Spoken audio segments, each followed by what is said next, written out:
نکلے تھے بیوی کے لیے آخری تلاش میں. تو یہ واقعہ ہم کو بتا رہا ہے کہ جس کا حق تمہارے اوپر ہے اس کے حق کی ادائیگی کے لیے اگر تم محنت و مشقت کرتے ہو تو اس کو بیوی کی غلامی نہیں کہا جاتا، اسے اس کے حق کی ادائیگی کہا جاتا ہے. ہمارے بہت سارے لوگ ایسے ہوتے ہیں جو کئی مہینوں تک بیوی سے بات ہی نہیں کرتے اور سمجھتے ہیں کہ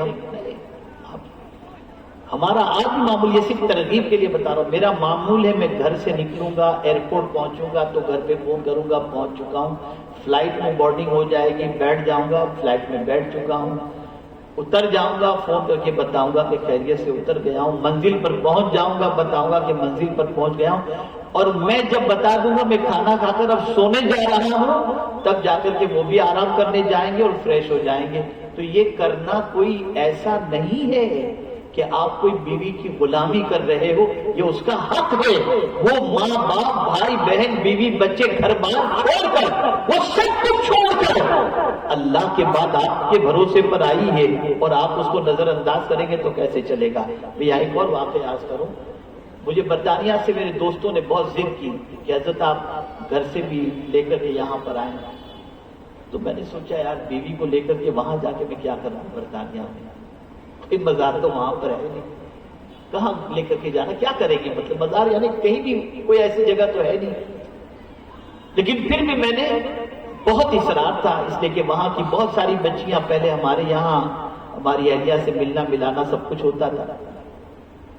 تو میں نے حضور مفکر اسلام سے عرض کیا، میں نے کہا حضور بہت سارے ساتھی ضد کر رہے ہیں کہ گھر سے جو ہے وہ امی کو لے کر کے آئے، تو حضرت آپ کیا فرماتے ہیں؟ تو علامہ صاحب نے کیا فرمایا سنو. ارشاد فرماتے ہیں مولانا میرے آقا تو جنگ میں بھی اپنی شریک حیات کو لے کر جاتے ہیں، جنگ میں بھی اپنی شریک حیات کو لے کر کے جاتے ہیں. کہنے کا مقصد یہ ہے کہ آپ نظر انداز مت کرو، اگنور مت کرو، حق ادا کرو. پھر آپ دیکھیے گا آپ اس کا حق ادا کرو، وہ دین کے سلسلے میں آپ کی مدد بھی کرے گی اور آپ کو سپورٹ بھی کرے گی اور آپ کے مشن کے اندر آپ کی کامیابی کے اندر اس کا کلیدی رول بھی ہوگا. آج بہت سارا پرابلم جو کھڑا ہوتا ہے اس کی وجہ سب سے بڑی یہ ہے کہ آدمی اپنی بیوی کے حق کو نہیں سمجھتا اور اس کے حقوق کی ادائیگی کے اندر کوتاہی برتتا. اور یہاں ایک اور بات کر دوں، میری بات سے شاید لوگ سوچیں کہ کیا آج بول رہے ہیں حضرت پتہ نہیں، لیکن بتاؤں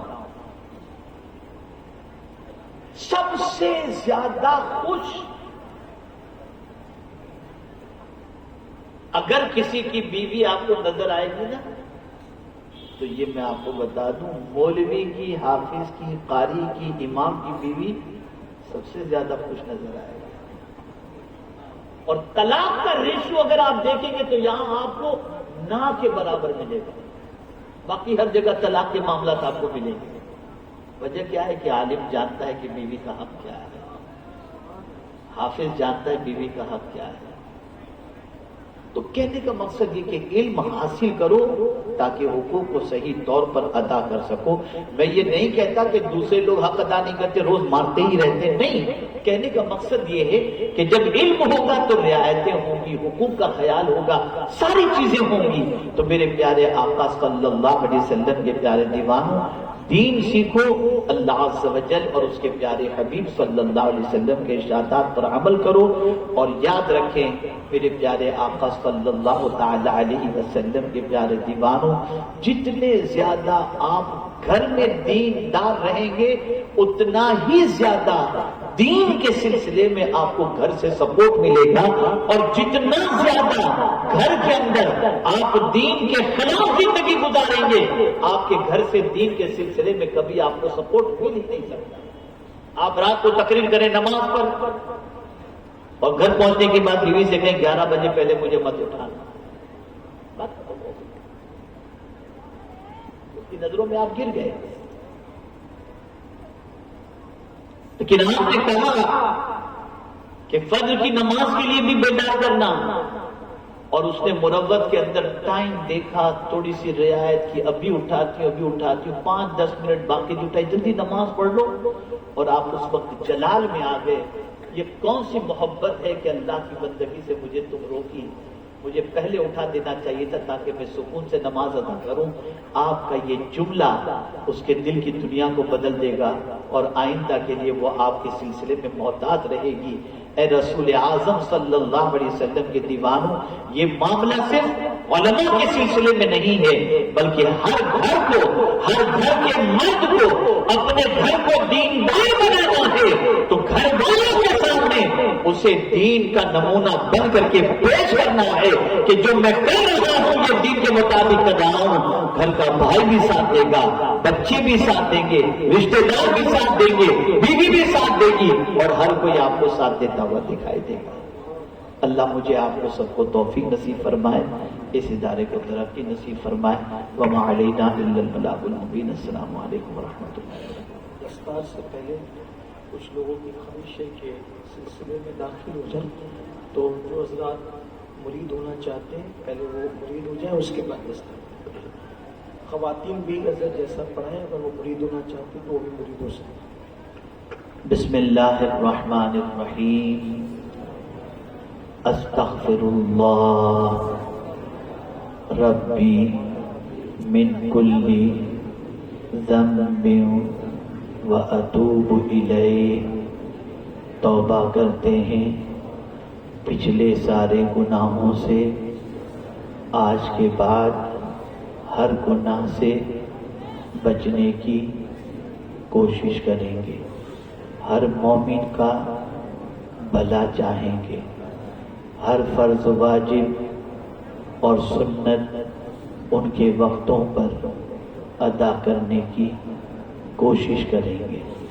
ہم سلسلہ قادریہ نوریہ برکاتیہ میں داخل ہوتے ہیں۔ اے اللہ ہمیں غوث پاک کے غلاموں میں قبول فرما، قیامت کے دن ان کے ساتھ حشر فرما۔ الہی خیر گردانی بحق شاہ جیلانی، الہی خیر گردانی بحق شاہ جیلانی، الہی خیر گردانی بحق شاہ جیلانی۔ وصلی اللہ تعالی علی خیر خلقہ و نور عرشہ سیدنا و مولانا محمد وآلہ وصحبہ اجمعین برحمتک یا ارحم الراحمین۔ تشریف رکھیں۔ مین جو مقصد ہے اس مقصد کو اپنے ماتھے کی آنکھوں سے دیکھیں۔